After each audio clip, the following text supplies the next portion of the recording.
জাতিৰ হকে যদি জীৱনো যায় জাতিৰ হকে মাত মাতি যাম। ৰাজনীতি দল ডাঙৰ নহয়, মই আগতো সংগঠন কৰি আহিছিলোঁ, জাতিৰ সংগ্ৰাম কৰিছিলোঁ। জাতিৰেই এই বিপদৰ সময়ত এই ৰাজনীতিক দলত লাগি থাকি নিজৰ জাতিকেই মানে ধ্বংস কৰিবলৈ মন নাই। আসসালামু আলাইকুম, নমস্কাৰ।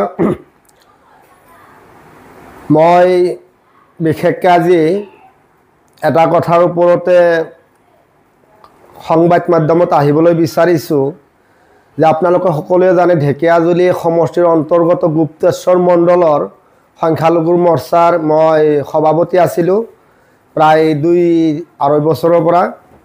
তো বিশেষকৈ ভাৰতীয় জনতা পাৰ্টিত মই 7-8 বছৰে কাম কৰি থকা বুলি অসমৰ বিভিন্নজন মানুহে অৱগত। আৰু মোৰ ৱাইফ মৰ্জিনা খাতুন ডুমডুমা গাঁও পঞ্চায়তৰ প্ৰাক্তন সভানেত্ৰীও হয়।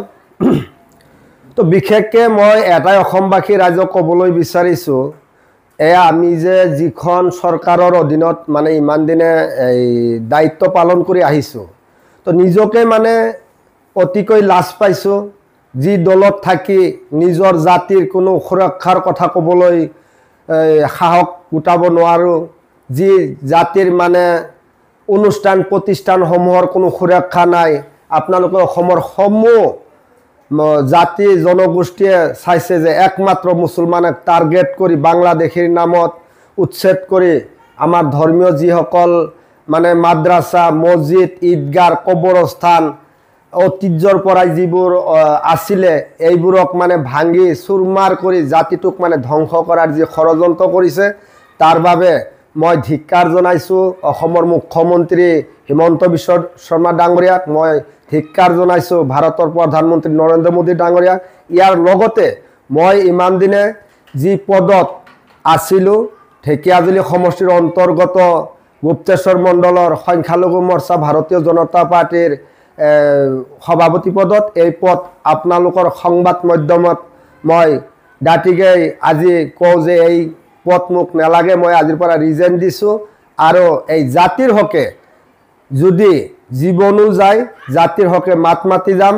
ৰাজনীতি দল ডাঙৰ নহয়, মই আগতো সংগঠন কৰি আহিছিলোঁ, জাতিৰ সংগ্ৰাম কৰিছিলোঁ। জাতিৰেই এই বিপদৰ সময়ত এই ৰাজনীতিক দলত লাগি থাকি নিজৰ জাতিকেই মানে ধ্বংস কৰিবলৈ মন নাই। আৰু মই ভাবোঁ অসমত যিসকল মুছলমান নেতাই এই বিজেপি দলত নেতৃত্ব দি আছে অতি সোনকালে তেওঁলোকে মোৰ দৰে মানে সিদ্ধান্ত ল'ব বুলি মই আশাবাদী।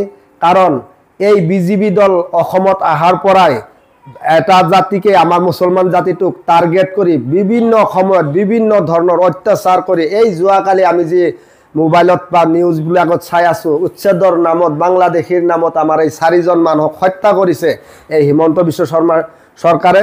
মই ভাবোঁ ইয়াৰ উচিত এক তদন্ত, উচ্চ পৰ্যায়ৰ তদন্তৰ কাৰণে অসমৰ যিসকল সংখ্যালঘু ছাত্ৰ সংগঠনসমূহ আছে তেওঁলোকে একত্ৰিত হৈ এই প্ৰতিবাদ কৰিব লাগে। আৰু জাতিটো আগুৱাই নিয়াৰ বাবে তেওঁলোকে প্ৰতিটো গাঁৱে গাঁৱে বহি মিটিং কৰি জাতিৰ হকে মাত মাতিবলৈ আৰু শক্তিশালী হিচাপে তেওঁলোকে সাজু হ'ব লাগে।